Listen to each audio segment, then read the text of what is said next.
नमस्कार, मी दिनेश कांजी. आपण बघताय न्यूज डंका. ज्वलंत हिंदुत्वाचा पुरस्कार करणाऱ्या एकेकाळच्या शिवसेनेचे पक्षप्रमुख उद्धव ठाकरे यांची वर्तमानातली हतबलता त्यांचे मित्रपक्ष पूर्णपणे जाणून आहेत. या हतबलतेबाबत ते पूर्णपणे आश्वस्त आहेत. विधानसभा निवडणुकीपूर्वी मुख्यमंत्रीपदाचा चेहरा जाहीर करा अशी मागणी उद्धव ठाकरे यांनी केली होती आणि त्यांच्या पाठोपाठ त्यांच्या पक्षाच्या अनेक नेत्यांनी ही मागणी केली. चिखेंगे चिल्लाएंगे और थक कर बैठ जाएंगे हा कोण्या हिंदी सिनेमाचा डायलॉग. हा डायलॉग आज उबाटा शिवसेना आणि त्यांच्या पक्षप्रमुखांवर अत्यंत फिट बसतो.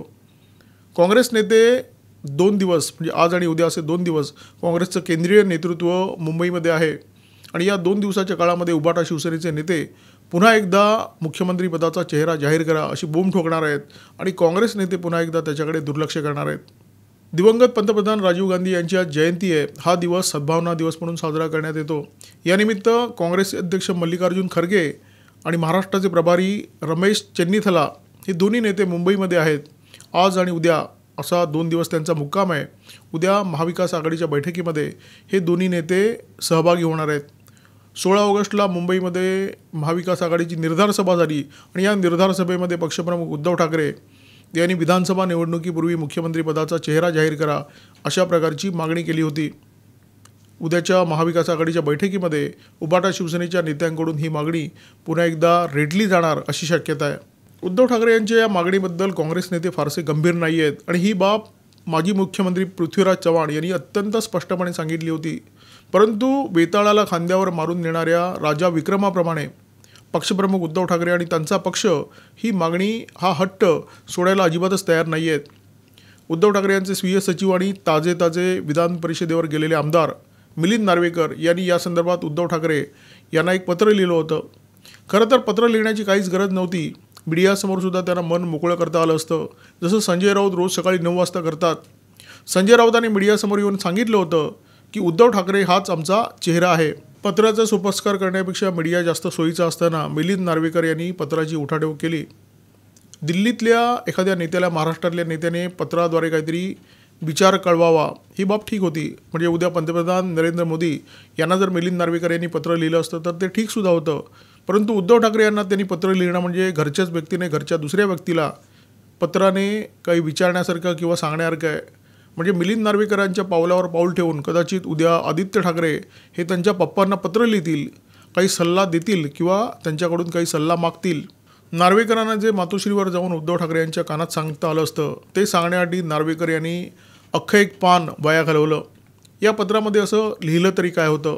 नार्वेकरांनी उद्धव ठाकरे यांना एक सूचना केली होती की लोकसभा निवडणुकीच्या काळामध्ये उद्धव ठाकरे यांची मातोश्री मैदान तोफ संपूर्ण महाराष्ट्रभरात धडधडत होती आणि या धडधडणाऱ्या तोफेचा फायदा काँग्रेस पक्षाला मोठ्या प्रमाणात झाला.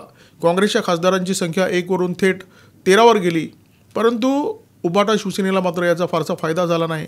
त्याच्यामुळे आगामी विधानसभा निवडणुकांमध्ये उद्धव ठाकरे यांनी अन्य पक्षांचा प्रचार करण्यापेक्षा किंवा अन्य मित्रपक्षांचा प्रचार करण्यापेक्षा आपल्याच पक्षांचा प्रचार करावा, फोकस आपल्या पक्षावर ठेवावा. कारण उद्धव ठाकरे यांच्या झंझावाती मातोश्री मैदान तोफेचा फायदा त्यांच्या पक्षापेक्षा काँग्रेस आणि राष्ट्रवादी काँग्रेस या 2 पक्षांना जास्त झाला.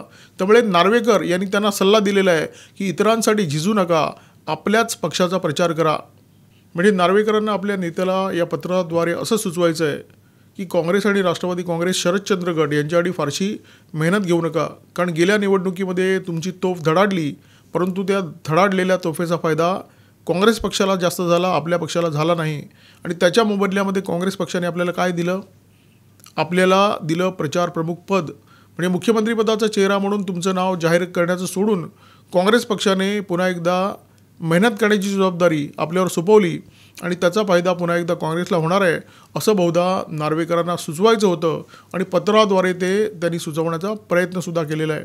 या पत्राची उठाठेव करण्यापूर्वी नार्वेकरांनी हा विचार केला पाहिजे होता. जो काँग्रेस पक्ष आपल्या मालकाला किंमत द्यायला तयार नाही आहे तो काँग्रेस पक्ष आपल्या पत्राची दखल का म्हणून घेईल.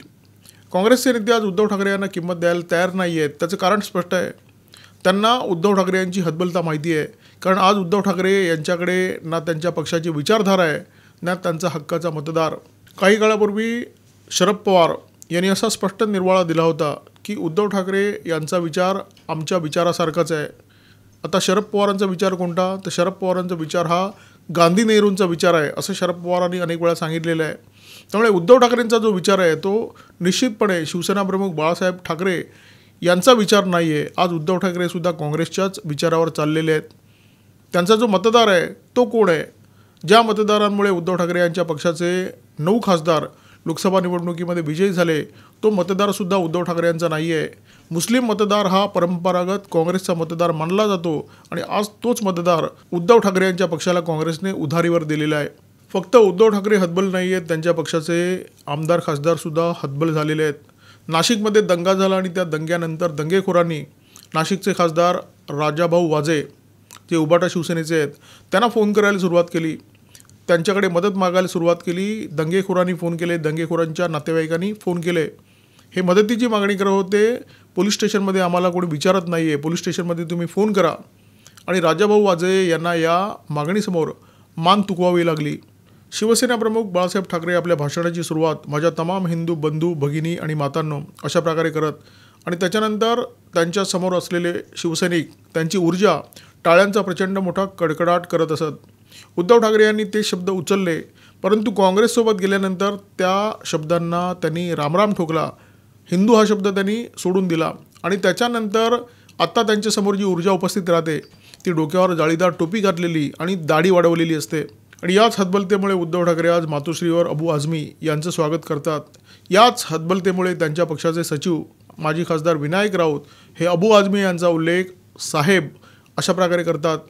जर तुमच्याकडे तुमची विचारधारा उरली नसेल, जर तुमच्याकडे तुमचा मतदार उरला नसेल, तर तुमची मागणी काय आणि तुम्हाला काय करायचं आहे याचा विचार तुमचा मित्रपक्ष कशाला म्हणून करेल. आणि काँग्रेससारखा मुरलेला पक्ष तर अजिबात करणार नाही. उद्धव ठाकरे यांची परिस्थिती आज अत्यंत वाईट झालेली आहे. महाराष्ट्रामध्ये 1999 ते 2014 या 15 वर्षाच्या काळामध्ये काँग्रेस आणि राष्ट्रवादी काँग्रेसचं आघाडी सरकार होतं. मुख्यमंत्री मात्र काँग्रेस पक्षाचा होता. परंतु पुढची 10 वर्षे जर आपण पाहिली म्हणजे 2014 ते 2024 या 10 वर्षाच्या काळामध्ये फक्त 2.5 वर्ष महाविकास आघाडीची सत्ता होती.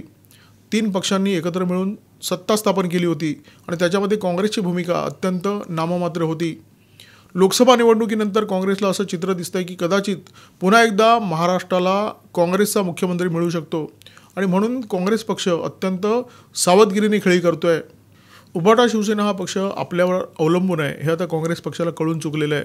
त्यामुळे पृथ्वीराज चव्हाण जेव्हा म्हणतात की ज्याचे सर्वाधिक आमदार त्याचा मुख्यमंत्री आणि शरद पवार त्याला पाठिंबा देतात, तेव्हा उद्धव ठाकरे यांच्याकडे ही सर्कस पाहत राहण्याव्यतिरिक्त कोणताही पर्याय उपलब्ध नसतो.